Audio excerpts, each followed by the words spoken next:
Aan ku bilowna ururka Al-Shabaab ayaa beeniyay qoraal dhawaan ka soo baxay hay'adda nabad sugidda dowladda federaalka ee Soomaaliya ee loo soo gaabiyo NISA kaas oo ahaa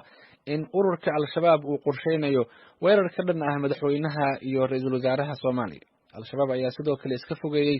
in uu ka tirsan yahay shakhsi horey magaciisa ay hay'adda u sheegtay kaas oo ay hay'addu ku sheegtay in weerarka uu qorsheynayo. Dadka ka faallooda amniga iyo siyaasadda Soomaaliya ayaa haddaba arrintan siyaabo kala duwan uga hadlay sida uu warbixintan ku eegayo wariyaha VOA-da ee Muqdisho Cabdicasiis Barrow. qaar ka mid ah mareegaha internetka ee Al-Shabaab taageera ayaa lagu shaaciyay war qoraal ah oo jawaab u ahaa fariintii hay'adda sirdoonka Soomaaliya ee NISA ay shalay xilli hore baahisay ee ku saabsanaa inay heleen xog la xiriirta in Al-Shabaab ay qorsheynayaan weerar ka dhana madaxweynaha iyo ra'iisul wasaaraha Soomaaliya. Al-Shabaab ayaa meesha ka saaray jiritaanka warka hay'adda sirdoonka Soomaaliya ay sii daysay iyo sidoo kale inuu ka tirsan yahay shakhsiga lagu magacaabo Maxamed Maahir oo ay NISA sheegtay in weerarkaasi uu qorsheynayo. Hadalka ka soo baxay hay'adda sirdoonka Soomaaliya ayaa ku soo aaday xilli xasaasi ah oo dalka ku jira xaalad siyaasadeed oo adag ayaa waxay dad badan ku abuurtay arrintan dareen xoogan oo xagga amniga ah. Haddaba muxuu ka dhigan yahay warka ka soo baxay Al-Shabaab? Waxaan su'aashaasi hordhigay Dr. Showge Axmed Xayir oo ah cilmi baare iyo bare jaamacadeed oo sidoo kale ka faallooda siyaasadda Soomaaliya. waan ognahay caadi ahaan waqtiga doorashooyinka in amniga guud ahaanba in waxa waaye uu qatartiisa uu leeyahay runtii maadaama xilli kala guur wadanka uu ku jiro laakiin arintan waxa aad fajaca hadeertaan runtii waxa waaye keenayo in waxa waaye hadeertaan ay targetka ay noqdeen dadkii xukuumadda ugu sareeyay ugu horeey madaxweynaha iyo ra'iisul wasaaraha marka taas ayaa waxa waaye runtii cajiib noqotay iyo qaabkii ay NISA u soo bandhigtay warbixintan maadaama warbixintan ay tahay mid aad xasaasi u ah waxaa la filayay kolley in hoos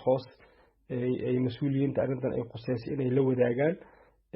aysan wax public ah ama dadweynaha aysan u soo bandhigin taas naftirkeeda su'aal ayay waxa waaye dhalisay guud ahaanba qoraaladan soo baxay saacadihii u dambeeyay 24 saac u dambeeyay waxaad moodaa in waxa waaye su'aalo badan ay waxa waaye miiska ay soo saareen loo baahan yahay runtii waxa waaye su'aalahaas in jawaab loo raadiyo. qaar ka mid ah dadka ka faallooda amniga dalka iyo mas'uuliyiin horey NISA u soo maamulay ayaa siyaabo kala duwan uga hadlay saacadihii la soo dhaafay warka ka soo baxay hay'addan iyadoo dadka qaar ay sheegeen in arrintan ay tahay mid ugub ah marka la eego sooyaalka shaqo ee hay'addan sida VOA-da uu sheegay Cabdisalaan Yuusuf Guuleed oo horey agaasimo ku-xigeen uga soo noqday NISA haddana ka faallooda amniga dalka Soomaaliya. horta arrintan waxaan maleynayaa sida ay uga jawaabeen siyaasiyiin badan iyo shacabka Soomaaliyeed uga falceliyeen waa arrin ugub ah oo runtii warqadda uunbaa warqad hay'adeed oo dowladda Soomaaliya ah laakiin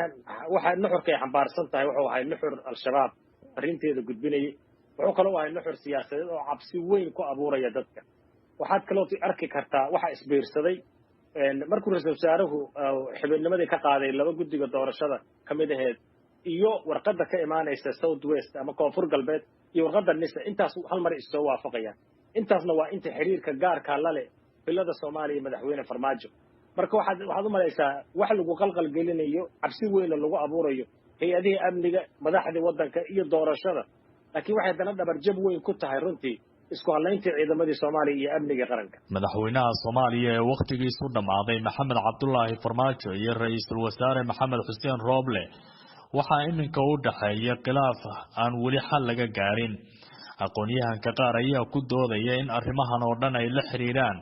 amniga qaranka oo la siyaasadeeyay sida mar kale uu sharaxayo Dr. Showge Xayir.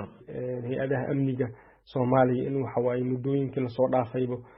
khilaaf xoogan u dhex taagnaa ay kala qaybsanaayeen hay'addan NISA waxa waaye ay hoos tageysay madaxweynaha ay ka amar qaadanaysay ra'iisul wasaarahana wasiirka amniga iyo wasiirka gaashaandhigga in waxa waaye dhankiisa ay ka socdeen laakiin amar badan uusan ku lahayn dadka